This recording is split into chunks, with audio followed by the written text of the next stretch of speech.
और हमने भी तय कर लिया है कि मध्य प्रदेश को देश का नंबर 1 का राज्य बनाने के लिए सभी प्रकार के क्षेत्रों में काम कर रहे हैं।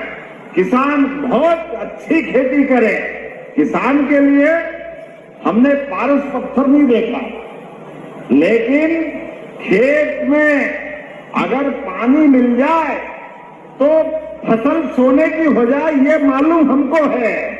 ये किसानों की जिंदगी बदल जाती है। बुंदेलखंड अब भविष्य में पंजाब हरियाणा को पीछे छोड़ने वाला है।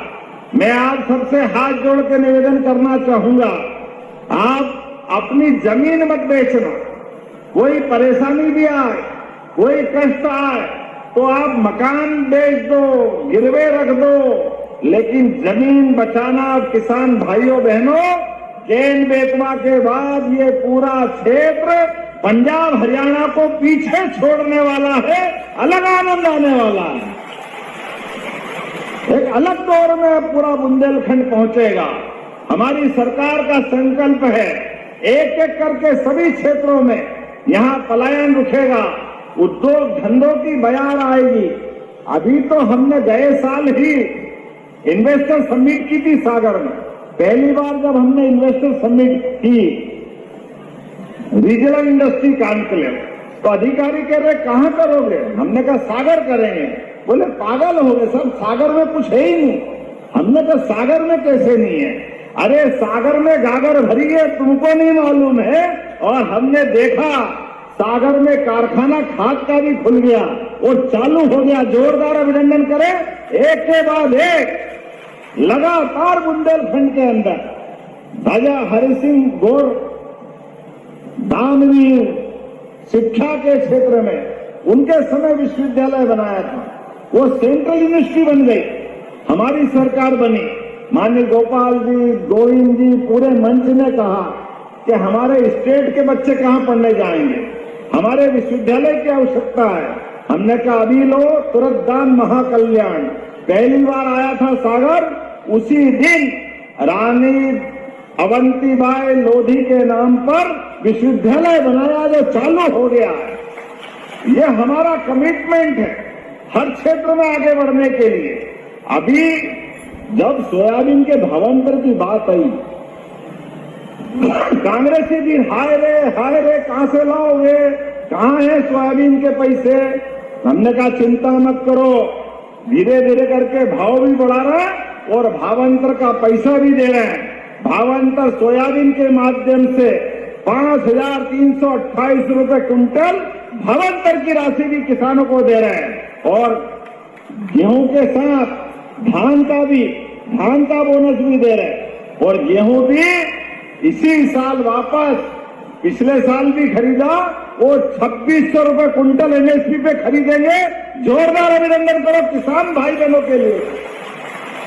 हमारी सरकार के पास पैसे की कोई कमी नहीं, बहनें बैठी है। गए जब चुनाव हुआ था तो 1000 से लाडली बहना चालू की थी, 2024 में 250 बढ़ाए तो 1250 हुई। इस साल हमने रक्षाबंधन पे 250 लग दिए और भाई दूज से हमने अलग से चालू करने के बाद इसी साल 1500 रुपया महीना चालू किया। जोरदार अभिनंदन बहनों के लिए भी करिए। ये कांग्रेसी कहते ये बहनों को पैसे मत दीजिए, ये दारू पी जाती है। अरे शर्म आना चाहिए कांग्रेसियों को, तुम तो कभी एक कौड़ी देते नहीं हो, लेकिन माता बहनों का अपमान। लेकिन याद रखना, हमारा भाई मतदाता भोला भाला भले ही है, लेकिन भूलने वाला नहीं है। ये जलती हुई टॉर्च की रोशनी से संकल्प ले रहे हैं, आने दो चुनाव, ब्याज सहित हिसाब चुकता करेंगे कांग्रेस वालों के साथ में। जनता की जन कल्याणकारी योजनाओं के लिए मजाक बनाते हैं। हमने तो तय किया है, तुम्हारी मन में आए जो करो। जब अयोध्या में भगवान राम मुस्कुरा रहे हैं, बोला जय जय श्री राम। और हमारे महाकाल महाराज में महालोक का आनंद आया है, तो गोपाल कृष्ण कैसे पीछे रह सकते हैं? उनका भी आनंद आना चाहिए कि नहीं आना चाहिए? बोलो कृष्ण कन्हैया लाल की। तो हमने तय किया है मध्य प्रदेश की धरती पर भगवान कृष्ण ने जहां जहां लीलाएं की है, जहां जहां इतिहास बना है, प्रत्येक स्थान, चाहे वो सांदीपनि आश्रम हो, आचार्य सांदीपनि ने भगवान कृष्ण को श्री कृष्ण का आशीर्वाद देते हुए महामानव के रूप में जीते जी एक गुरु अपने शिष्य में गुरु का रूप देखते हुए श्री कृष्ण वंदे जगत गुरु की जिनने उनको उपाधि दी। और हमने देखा उनको 64 कला, 14 विद्या, सारी उपनिषद और पुराण, चारों वेद, सारे मुखारविंद में, वो भी उस महाभारत के भीषण समर में भगवान कृष्ण ने जो गीता दी है, मैं प्रणाम करता हूँ और आपका आशीर्वाद चाहता हूँ भगवान के उस विराट व्यक्तित्व को देखते हुए। तो किसान साथियों, आप लोग मध्य प्रदेश मुख्यमंत्री मोहन यादव जी के भाषण सुन लिए हैं और जितने भी योजना चला रही है सभी योजनाओं के बारे में विस्तार से जानकारी दे रहे हैं। और दोस्तों, जब से मुख्यमंत्री बने हैं तब से दोस्तों गरीब परिवार हैं, किसान हैं, महिला हैं, इन सभी के हितों पर ही दोस्तों काम कर रहे हैं। और साथ में किसानों को भी इनमें आर्थिक सहायता में मदद के लिए किसानों के लिए बहुत सारी योजना भी चलाई जा रही है, जैसे सिंचाई की भी पूरी व्यवस्था की जा रही है और फसलों पर भी अच्छे खासे एमएसपी लगातार बढ़ोतरी की जा रही है। और साथ में जो किसान फसल बीमा करवाए थे, ऐसे किसानों को फसल बीमा भी मिल चुका है। और मध्य प्रदेश के लाखों किसानों को दोस्तों फसल बीमा योजना जैसे भी लाभ पहुंचाने का काम इसमें मुख्यमंत्री मोहन यादव जी ने किए हैं। और साथ में किसानों को सिंचाई की पूरी व्यवस्था की गई है, जैसे सोलर पंप देने का काम, डीजल पंप दिया गया है। साथ में किसानों की खेत तक पानी पहुंचाने के लिए दोस्तों पाइपलाइन भी बिछवाने का काम इसमें जो मोहन यादव जी ने किए हैं। और साथ में दोस्तों किसानों को इसमें आर्थिक सहायता में मदद के लिए दोस्तों पीएम किसान सम्मान निधि योजना भी चलाई जा रही है। और इसके तहत दोस्तों मध्य प्रदेश के लाखों किसानों को दोस्तों सीएम किसान कल्याण योजना का भी लाभ दिया जा रहा है। साथ में दोस्तों जो मुख्यमंत्री मोहन यादव जी ने किसानों के लिए खासकर जो सीएम किसान कल्याण योजना शिवराज सिंह चौहान जी के कार्यकाल से चल रहा है और अभी तक लगातार चल रहा है। और दोस्तों सीएम किसान कल्याण योजना के अभी तक 13वां किस्त जारी कर चुके हैं और किसानों को 14वीं किस्त का बहुत इंतज़ार कर रहे हैं। ऐसे किसानों को मैं बताना चाहूँगा कि मोहन यादव जी ने साफ बोल दिए हैं कि जनवरी में किसान मेला आयोजन किया जाएगा। उसी दिन सीएम किसान कल्याण योजना का 14वीं किस्त जारी करेंगे।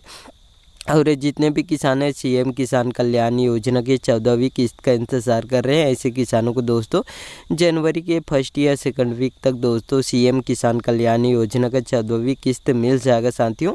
और इसमें मोहन यादव जी ने साफ बोल दिए हैं कि जनवरी में किसान मेला आयोजन किया जाएगा। उसी दिन किसानों को सीएम किसान कल्याण योजना का 14वीं किस्त जारी करेंगे करके इसमें दोस्तों बड़ी अपडेट भी दे दिए हैं। और साथ में दोस्तों महिलाओं की बात करें तो महिलाओं को भी इस बार नए साल के तोहफा के रूप में लाडली बहन योजना का जो 32वीं किस्त मिल जाएगा और इसमें 31वीं किस्त जारी किए हैं। और लाडली बहन योजना के अंतर्गत इसमें महिलाओं को हर महीने 1500 रुपये दिए जा रहे हैं।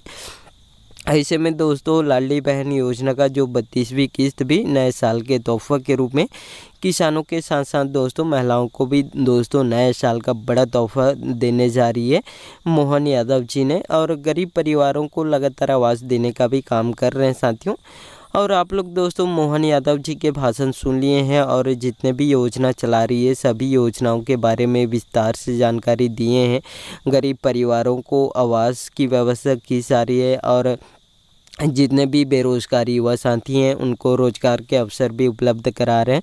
साथ में दोस्तों किसानों को सिंचाई की व्यवस्था करा रहे हैं, खाद बीज पर्याप्त मात्रा में उपलब्ध करा रहे हैं, बिजली कनेक्शन किसानों के खेत तक पहुंचाने का काम कर रहे हैं। और साथ में दोस्तों किसानों को खाद बीज भी पर्याप्त मात्रा में उपलब्ध करा रहे हैं और फसल बीमा योजना जैसे भी लाभ पहुँचाने का काम कर रहे हैं साथियों। और आप लोग दोस्तों जितने भी योजना चला रही है सभी योजनाओं के बारे में विस्तार से जानकारी दिए हैं और इनके भाषण अच्छे लगे होंगे तो साथियों इस वीडियो को एक लाइक ज़रूर कर दीजिएगा और आपको भी ऐसे लेटेस्ट अपडेट या न्यूज़ चाहिए तो मेरे चैनल को सब्सक्राइब करके ज़रूर रखिएगा। और इस वीडियो में इतना ही, धन्यवाद।